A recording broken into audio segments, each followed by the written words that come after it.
বিস্তীর্ণ চরাঞ্চল, আশেপাশে 2-4-5 মাইলের মধ্যে কোনো জনবসতি নেই বললেই চলে।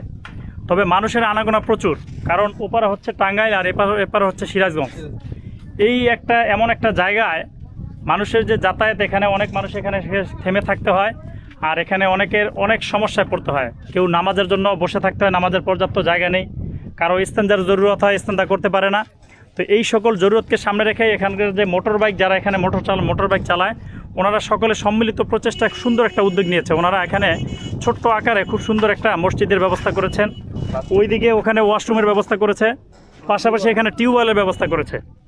আসলে সামাজিক উদ্যোগ নিলে যে ছোট ছোট প্রচেষ্টায় অনেক সুন্দর সুন্দর কাজ করা যায়, এটা একটা জ্বলন্ত উদাহরণ পেলাম ভাইদের মাধ্যমে।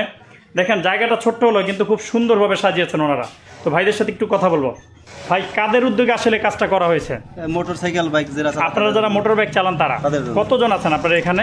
মোটামুটি 85 জন লোক আপনারা মিলে এই কাজটা করছেন। 85 জন ড্রাইভার। তো দর্শক জানতে পারলেন যে আসলে আমরা কিন্তু অনেক অর্থবিত্ত, আমাদের আর্থিক অবস্থা অনেক ভালো থাকে, কিন্তু এটা তো সুন্দর সুন্দর উদ্যোগ আমরা নিতে পারি না।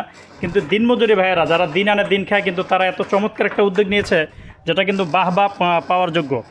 এই কাজগুলো আসলে সরকারিভাবে করার কথা, কিন্তু সরকার উদ্যোগ না নিলেও আমার এই ভাইরা ওনাদের নিজ উদ্যোগে খুব চমৎকার একটা উদ্যোগ নিয়েছে। ওনাদের জন্য দোয়া রইল, আল্লাহ তাআলা ওনাদের এই কাজের উত্তম বারাকা দান করেন।